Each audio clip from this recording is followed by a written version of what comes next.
Meanwhile, hundreds of Border Patrol agents will arrive in Del Rio, Texas today, one of the latest hotspots of Biden's border crisis. Take a look at these pictures. Now, the number of illegal immigrants waiting under this Texas bridge, many originally from Haiti, spilling into the town over the last few days, now up to 15,000 migrants. Under this Del Rio, Texas bridge. We have exclusive video from our drone coverage. Of course, the Biden administration tried to stop Fox from covering this by initially the FAA saying no more drones allowed to fly over these bridges, and then they rescinded that. The Biden administration ramping up deportation flights, they say, as crowds continue to gather in a tent city built under this international bridge. Joining me right now is former acting DHS Secretary and Heritage Foundation visiting fellow Chad Wolf. Secretary, it's good to see you this morning. Thanks very much for being here. Look, you and I spoke a few months ago, and you said to me, Maria, this will get worse. It certainly has gotten worse. Look at the number of people under this Del Rio bridge. How do you react? What do you say about this, Chad? Well, Maria, thanks for having me on. Quite frankly, I'm angry, and every American should be angry at what we're seeing along that border, and specifically in Del Rio. Look, we told them that this would happen several months ago as they continued to tear down policy and procedures that we had put in place to stop a crisis like this.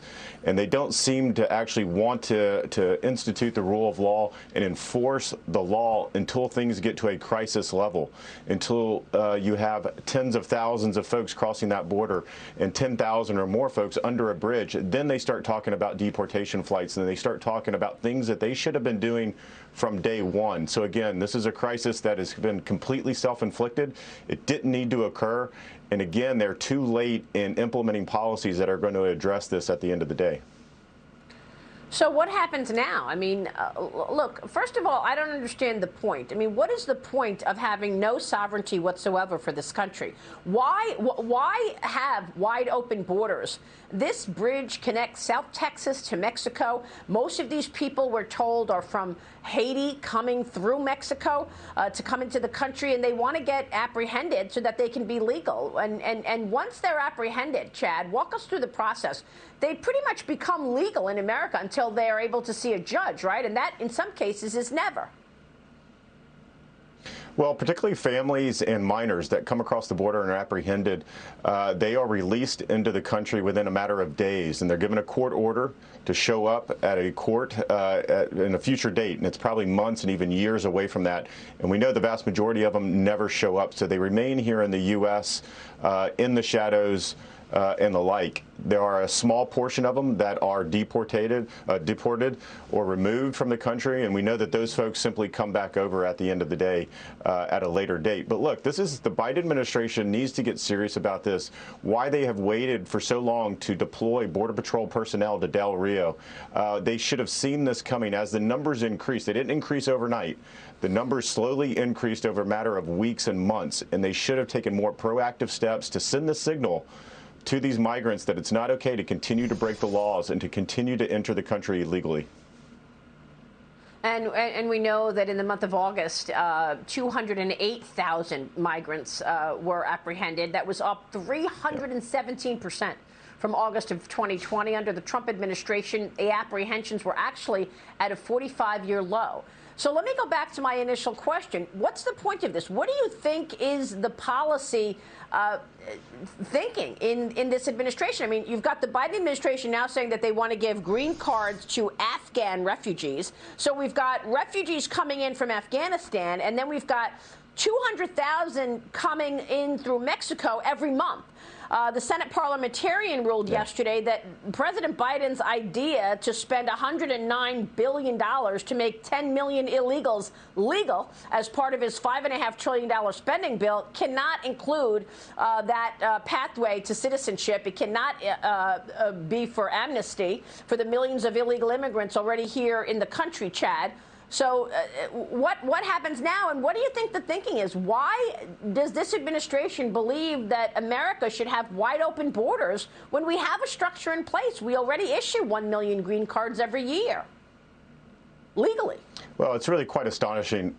I would say two things. One, they don't believe in immigration enforcement and border enforcement, and they said that throughout the campaign, and congressional Democrats have said that throughout the years. So that's number one. Number two is that they simply don't believe in supporting the men and women of DHS as well, and making sure that they have all the tools necessary to do their job. What do I mean by that is they want them to do their job, but they don't want to give them a border wall system. They don't want to give them MPP. They don't want to give them all the tools to do their job, and yet they continue to put them in harm's way with these tens of thousands of folks coming across that border every single day. And so, again, very concerned I am when I look at that border. I see where it's going. It's only going to get worse. It's hard to say when we sit here in September to say it's only going to get worse, but it is until the administration starts dealing with Mexico. Mexico has the ability to stop this flood of individuals coming across the river, across the border, and into the United States. We've got to get serious about these folks. And then let me just say, Maria, that it's certainly a good move on the Senate parliamentarian to make sure that we don't have amnesty in a reconciliation bill. I mean, that is a big issue when we talk about giving a pathway to citizenship and green cards. That needs to be debated. That needs to be a bipartisan solution. And so happy to see that. But we know that congressional Democrats will try other ways to get that inserted into the bill as well. And by the way, here, too, is the administration blew off the Supreme Court by saying, you know, we're going to not use Remain in Mexico, even though it was deemed you have to put Remain in Mexico back in place. But, Chad, doesn't Mexico have a role in that? I mean, if we were to say, yeah, the Supreme Court just ruled Remain in Mexico should be reinserted, can we just do that without getting the authority of the Mexican government saying, OK, we will reinstate Remain in Mexico? Well, no, absolutely. Mexico is certainly a partner in that. And that's why, you know, I was, very vocal at the beginning when they tore down MPP or they discontinued it. I knew how difficult it was going to be to restart it should they ever want to restart it. And now with the Supreme Court telling them that they need to, it's going to be very, very difficult. That is not something that you can turn on overnight, but unfortunately never should have been rescinded at the end of the day. And it's going to take Mexico being a willing partner.